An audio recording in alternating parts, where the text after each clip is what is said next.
मैं तो उनके लिए इस प्रकार तड़प रही हूँ और उनके लिए यह सब मानो नीरा खिलवाड़ी है। एक दिन जब वह अपने प्रियतम भगवान के विरह में अत्यंत व्याकुल हो गई, भगवान रंगनाथ ने स्वप्न में मंदिर के अधिकारियों को दर्शन देकर कहा, मेरी प्रियतमा आंडाल को मेरे पास ले आओ। इधर उन्होंने विष्णु चित्त को भी स्वप्न में दर्शन देकर कहा, तुम आंडाल को लेकर शीघ्र मेरे पास चले आओ, मैं उसका पानी ग्रहण करूँगा। यही नहीं, उन्होंने स्वप्न में आंडाल को भी दर्शन दिए और उसने देखा कि मेरा विवाह बड़ी धूमधाम के साथ श्री रंगनाथ जी के साथ हो रहा है। उसका स्वप्न सच्चा हो गया। दूसरे ही दिन श्री रंगनाथ जी के मंदिर में आंडाल और उसके धर्मपिता विष्णु चित्त को लेने के लिए कई पालकियां और दूसरे प्रकार का लावाजमा भी आया। ढोल बजने लगे, शंख की ध्वनि होने लगी, वेद पाठी ब्राह्मण वेद पढ़ने लगे और भक्त लोग आंडाल और उसके स्वामी श्री रंगनाथ जी की जय बोलने लगे। आंडाल ने प्रेम में मतवाली होकर मंदिर में प्रवेश किया और तुरंत वह भगवान की सैया पर चढ़ गई, शेष सैया पर चढ़ गई। इतने में ही लोगों ने देखा कि सर्वत्र एक दिव्य प्रकाश छा गया और उस प्रकाश में देवी आंडाल सबके देखते ही देखते बिजली सी चमक कर विलीन हो गई। प्रेमी और प्रेमास्पद एक हो गए। आंडाल के जीवन का कार्य आज पूरा हो गया। वह भगवान नारायण में जाकर मिल गई। दक्षिण के वैष्णव मंदिरों में आज भी आंडाल के विवाह का उत्सव प्रतिवर्ष सर्वत्र मनाया जाता है। विष्णु चित्त ने भी अपना शेष जीवन भगवान श्री रंगनाथ और उनकी प्रियतमा श्री आंडाल देवी की उपासना में व्यतीत कर भगवत धाम को प्रयाण किया। लोगों को इस कथा में आश्चर्य या शंका करने की कोई गुंजाइश नहीं है। हो भक्तन को भक्त हमारे, प्रभु की प्रतिज्ञा है। सर्वात्म समर्पण और अखंड प्रेम से सब कुछ साध्य है। हम संसारी जीवों के लिए तो असंभव प्रतीत होता है, वह भगवान और उसके भक्तों के लिए बहुत साधारण बात है। क्यों साधारण बात है? बोलो भक्त और भगवान की जय। गणिका का रत्न मुकुट। आज पता नहीं मेरे किस सौभाग्य का उदय हुआ है। एक वेश्या के द्वार पर साधु, कहीं ऐसा न हो कि मेरा परिचय पाकर महात्मा लोग चले जाएं। दक्षिण देश की उस गणिका ने नगर से लौटकर देखा कि उसके द्वार के सम्मुख पीपल के पेड़ के नीचे चबूतरे पर वैष्णव संतों ने आसन कर रखा है। धूनी जल रही है। छत्ता गाड़कर उसके नीचे ठाकुर जी का सिंहासन लगा दिया गया है। साधुओं में कोई चंदन घिस रहा है, तो कोई पार्षद मल रहा है, कोई तिलक कर रहा है। वैश्या ने सोचा कि मैं इनका आतिथ्य करने योग्य तो हूँ नहीं, मेरा अन्न भला साधु कैसे ग्रहण करेंगे। वह भीतर गई। एक चांदी की थाली में स्वर्ण मुद्राएं जितनी आ सकी लेकर उनके लाकर ठाकुर जी के सामने थोड़ी दूर पर रख दिया। मैया, तू कौन है? एक साधु ने पूछा। इतना द्रव्य श्रद्धा से अनजान स्त्री का निवेदन करना कम आश्चर्यजनक नहीं था। आप और चाहें तो पूछे, परंतु मेरा परिचय न पूछे। उसने मुख नीचा करके प्रार्थना की। साधु से भय की क्या बात? महात्मा ने आग्रह किया। मैं महानीच हूँ, मेरे पापों का कोई हिसाब नहीं है। संभवतः मुझे देखकर नरक के जीव भी घृणा करेंगे। पाप ही मेरा जीवन है, शरीर को बेचकर मेरी जीविका चलती है। रोते हुए उसने कहा, ले जा अपना थाल। साधु वेश्याओं का धन नहीं लिया करते। एक साधु ने झिड़क दिया।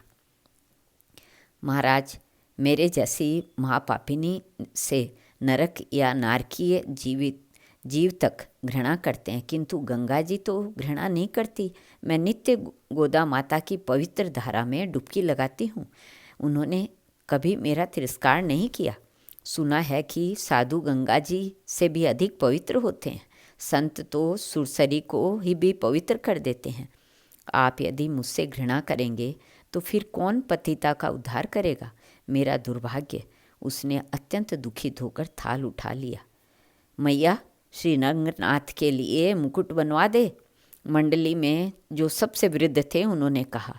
गणिका की भक्ति भरी वाणी ने उसे द्रवित कर दिया था। जिसकी भेंट संत नहीं लेते उसकी रंगनाथ तो क्या लेंगे।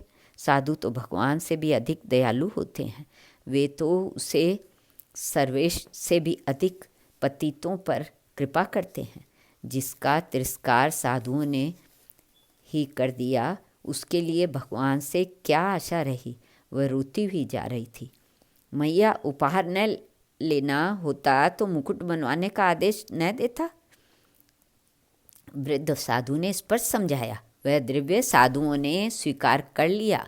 3 लाख रुपयों से वेश्या ने एक सुंदर रत्नजटित मुकुट बनवाया और उसे लेकर वह श्रीरंग पहुंची।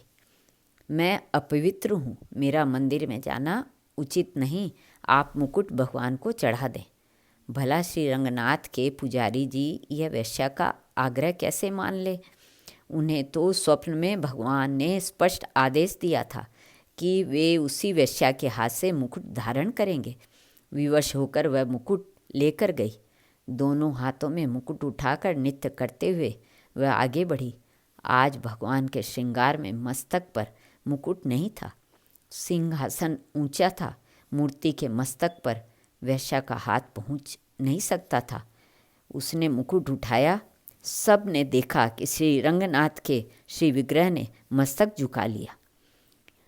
वेश्या ने मुकुट उठाकर रख दिया। मूर्ति पूर्वत हो गई। मंदिर के प्रांगण में ही भगवान की इस असीम कृपा का अनुभव करके उनके दर्शन करते हुए उसने शरीर छोड़ दिया। बोलो भक्त और भगवान की जय।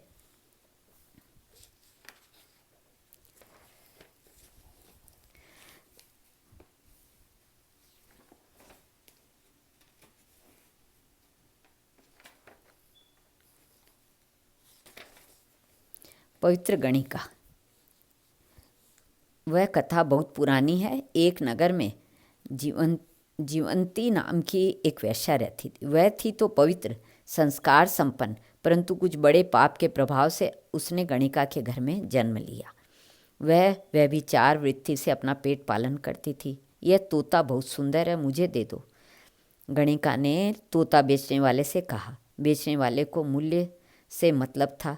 तोता उसने गणिका के हाथ बेच दिया। गणिका वैसे ही मन बहलाने के लिए तोते को राम राम पढ़ाने लगी।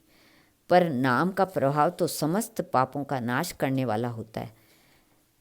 भाय कुभाय अनख आलसहूँ, नाम जपत मंगल दिसि दसहूँ की उक्ति के अनुसार गणिका का मन क्रमशः राम राम में लगने लगा।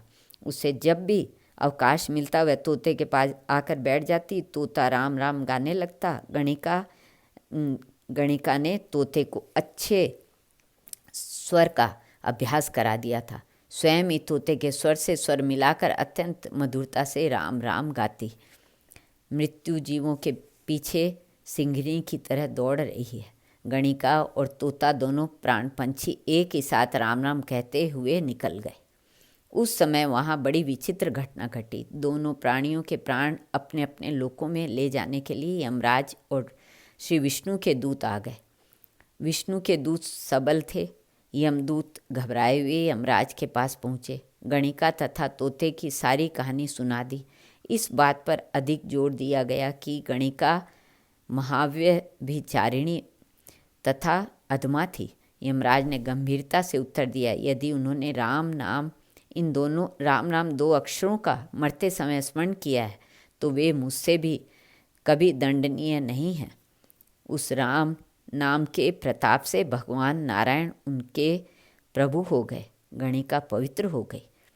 यमदूतों ने सिर लटका लिया।